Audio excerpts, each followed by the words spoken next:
First at 5. From the University of Florida's College of Journalism and Communications, you're watching WUFT News.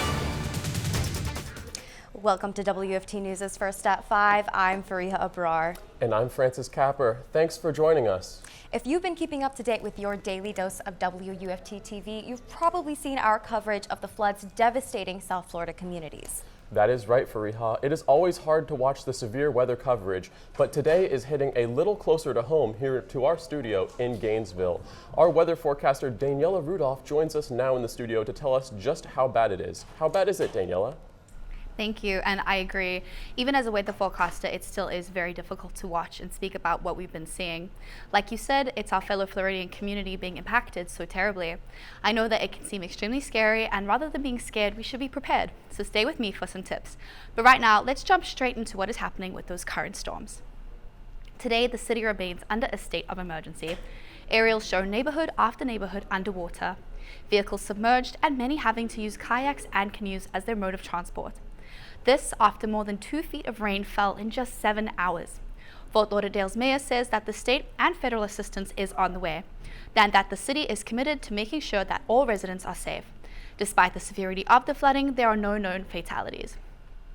So some tips on what to do during a storm is turn around and don't drown. So please, I urge you not to attempt to drive through those high levels of water. Drowning is not the only hazard that you can be exposed to.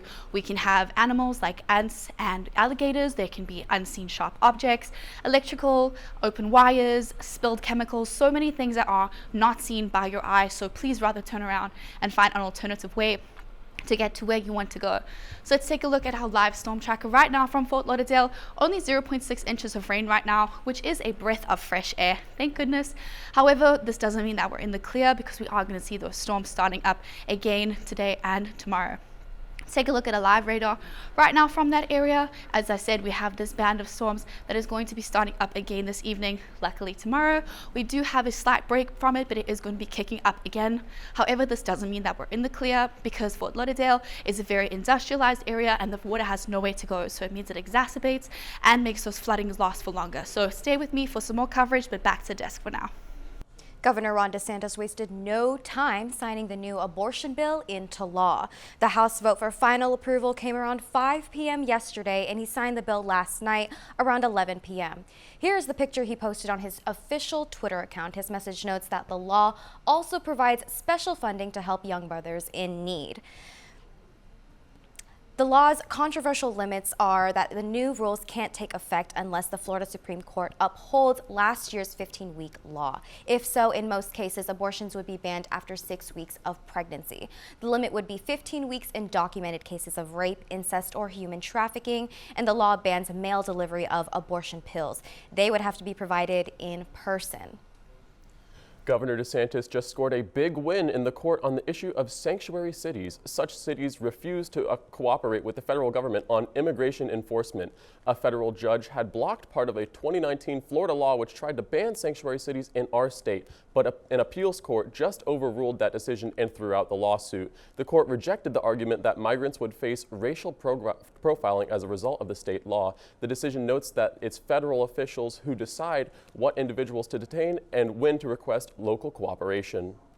A new Florida House bill gave approval that eliminates unanimous jury recommendations for death sentences. The bill was proposed after the Parkland shooter was sentenced to life in prison last year, and the jury did not unanimously recommend the death penalty. The new bill passed in the Senate at the end of March, following death sentences based on the recommendations of 8 to 12 jurors.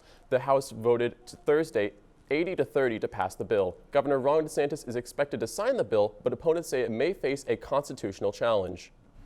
Jack Teixeira, a 21-year-old member of the Massachusetts Air National Guard, was arrested by federal authorities yesterday on Thursday in connection with their investigation into classified documents that were leaked on the internet. Today, Teixeira made his first court appearance.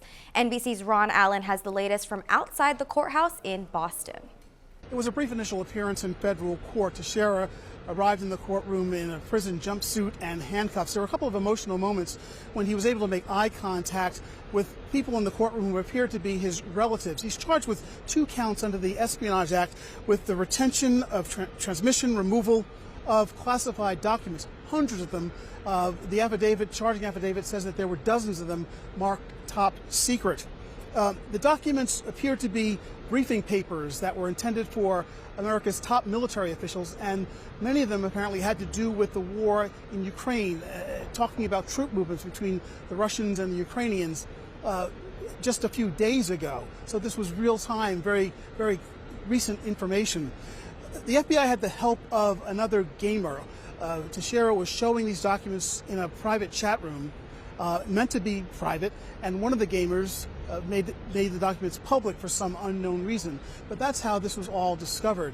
And interestingly, at some point in the process, Teixeira apparently found out that there was an investigation going on when there were published reports about all this, and the FBI says that he did a search on his computer of leak, using the word leak, because he knew that they were after him. And that's when he knew the game was up, and he was arrested the next day. Ron Allen, NBC News, Boston. Coming up on WUFT News First at 5, 3 officers involved in New York shootings. We'll have the details on that, plus weather and sports a little later in the show. Stay with us. You're watching WFT News' First at 5.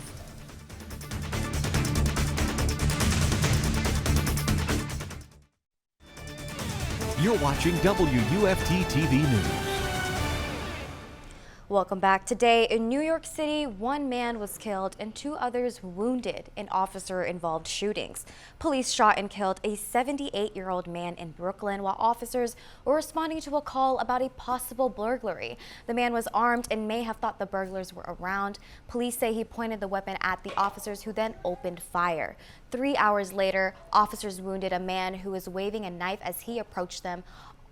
He was taking them into the hospital and is expected to survive.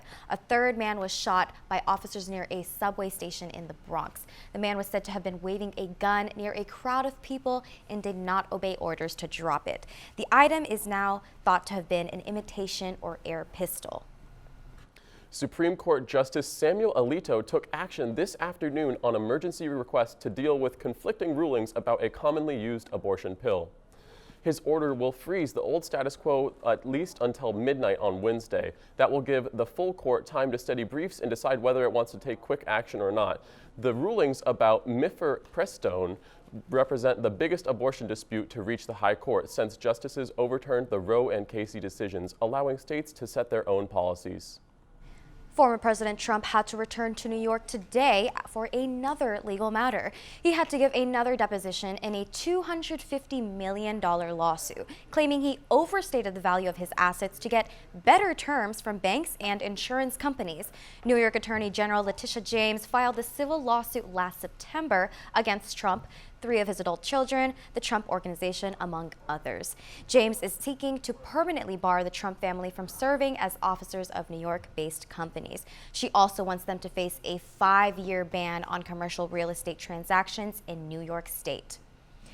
President Biden is also on the final leg of his trip to Ireland. The president arrived in the country Mayo this Friday morning, where he has ancestral ties through his great-grandfather. Dozens of onlookers lined the streets, many waving American flags, as the president's motorcade rolled through the area.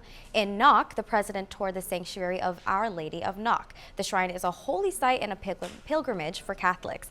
President Biden will also visit a heritage center which traces family ancestry. And he later travels to Ballina, where he will visit a local college and deliver remarks to the people of Ballina. And with the end of the semester coming to a close, the weekend break is just what I need. I feel exactly the same. I can't wait to take a Saturday break, even though it's back to the books on Sunday. Daniella, please tell me my Saturday plans for a picnic will not be affected. Well, I have some good and some bad news for you too. Make sure to stay with me to see exactly how your weekend plans will be impacted.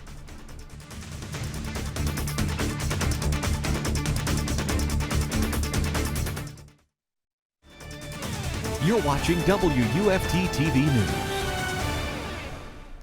Welcome back. So of course it is a Friday and I am so excited for those weekend vibes. I'm pretty sure that you are too. Let's take a look at our weekend forecast. Starting out on Saturday, it's a pretty cool day, only hitting the highs of 85 around 2 p.m. A great day to take your furry friend for a walk because it is going to be a little bit cooler.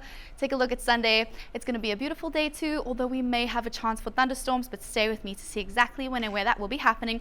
Peaking at 87, it's looking like a warmer day on Sunday.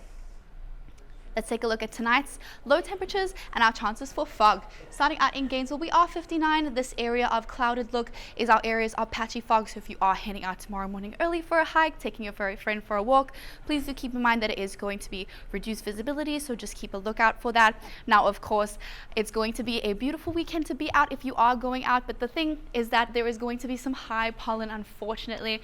Look at that peaking throughout the weekend. On Sunday is 60% for grass and trees, so if you do have allergies, please do keep that in mind and plan accordingly for your weekend plans outside if you are headed out. Coming back a little more local, let's take a look at our campus cam right now. Conditions 82. We are seeing some of these spotty clouds, but it shouldn't be bringing any precipitation in, so if you are heading out tonight, let's take a look at those conditions right now. We don't have any temperature change here in Gainesville, but look at this big jump in Jacksonville, up 14 degrees from the same time yesterday. Across the board, we aren't seeing such big jumps, maybe Palatka the most, but around 2 to 5 degrees across the board of that temperature change. Take a look at our future radar for the remainder of this evening going into tomorrow. Not really anything here to worry about in Gainesville. Like I said, those clouds are not going to be bringing precipitation, but they are pretty to look at. We do have a chance for some showers along the coastline, so do keep that in mind if you are staying there. But my favorite thing to do on campus is go to Gator Nights, and it's a Friday night tradition here at the University of Florida. If you are headed out this evening, let's take a look at that hour by hour. Starting out right now, around 85 degrees. We are dipping to a crisp 63, and again, we are going to be having some areas of patchy fog, so do keep that in mind if you are headed out tonight after Gator Nights to celebrate. Let's jump to that 6-day outlook. Tomorrow, 88 degrees, dipping into 85 on Sunday with that 60% chance for a shower, so if you are planning those outside weekend events, make sure to do it on a Saturday because Sunday is not going to be as nice to be outside. Monday dipping to 78, but picking right back up into those 80s for a lovely week ahead if you enjoy the warm temperature. That's all from me. Back to the desk. Thanks, Daniella. You know what I miss? Seeing Gators gymnastics compete in the O-Dome. So true. So many memories, but you know, they're doing amazing things out in Texas as they fight for a title. Coming up after the break in sports, you'll hear all about Florida gymnastics' road to nationals, so be sure to stay with us.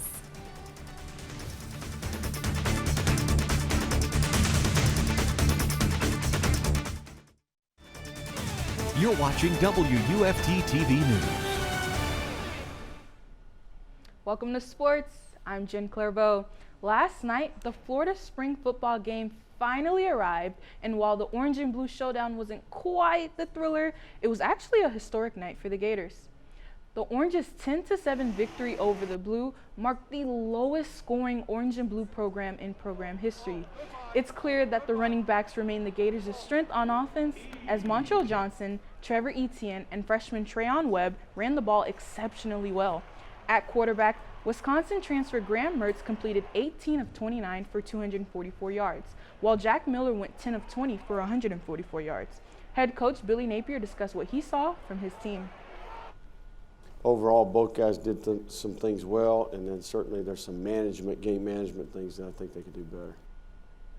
And Gator Gymnastics is advancing to the NCAA Finals. After taking second in yesterday's semifinal round in Fort Worth, Texas, the Gators will now move on to the finals as the second seed. The question of whether or not Trinity Thomas would compete after suffering a lower right leg injury in last month's regional round was answered yesterday. In true Trinity Thomas fashion, she answered the challenge by leading all competitors in the semifinal on bars with a 9.95. Florida's 49.30 on vault helped solidify their top two finish, with Thomas scoring a 9.90. Florida advances to the NCAA Finals tomorrow at 4 p.m., joining LSU, Oklahoma, and Utah. Both Gator softball and baseball will have Georgia on their minds when the Dogs come to town this weekend. A sold-out crowd will see Florida softball try to continue its momentum after a dominant midweek performance when they beat UNF 6-1. Georgia also got a midweek win over Georgia Southern 9-1 in 5 innings. Tonight's showdown is set for 6 p.m. at Presley Stadium. Meanwhile, across the street at Condron Family Ballpark, Gator baseball hasn't lost a home series to Georgia since 2006. Florida is recently coming off of winning 2 of 3 at Tennessee last weekend, and they're now 9-3 in league play. First pitch at 7 p.m. Thanks, Jen. So this moose walks into a medical building, and it might sound like the setup for a bad joke, but it was no joke when the exact thing happened in Alaska last Thursday. A young moose was trudging through the snow and possibly looking for a meal, dropped in for a visit at the Providence, Alaska Health Park. The moose triggered the sensors and the automatic door to the building that houses the hospital's cancer center and other medical offices. Its presence caused quite a stir as it reportedly munched on some of the office plants. A security team responded and gently ushered the large animal back outside. Before we go, one last check on the weather. Thank you, Desk. So before we leave, there is something that I really want you to take in and understand is the difference between a warning and a watch. So going back to earlier in the show, we were covering that severe weather that we are seeing in the Fort Lauderdale, Miami area. So when we have a watch, it means that these conditions are favorable within the next 48 hours. This is the time to stay weather aware. However, when we see a warning, it means that the threat, tornado, flooding, thunderstorms, has formed and this danger is imminent. It's time to act and seek shelter. So with that in mind, let's take a look at our lovely weather here in Gainesville. No watches and warnings for this week. We do have some thunderstorms on Sunday, peaking at 88 tomorrow, dropping for Monday, but we are kicking it back up. Look at those lovely 80s next week. If you do like the warm weather, you are in for a treat. So that's all from me from weather. Back to the desk. Thanks, Daniella. And before we end the show, Fareeha, Jenica, it is our last Fareeha Friday. Is there any advice for how I can possibly, keep holding down the desk and chomping without you guys? Yeah, Jenica? Keep doing what you're doing, and most of all, keep chomping. Keep chomping, you're so right. I would just say, take the moment in, count your blessings, and don't back down. Your Florida news is always on at WUFT.org, and continuous support from viewers like you always helps us achieve our goals and our dreams. Don't forget the BBC World News is up next, and the PBS NewsHour is coming up at 7. I'm Francis Kapper. I'm Jenica Clerveaux. And I'm Fareeha Abrar, signing off from WUFT News for the final time. Good night and Khodafis.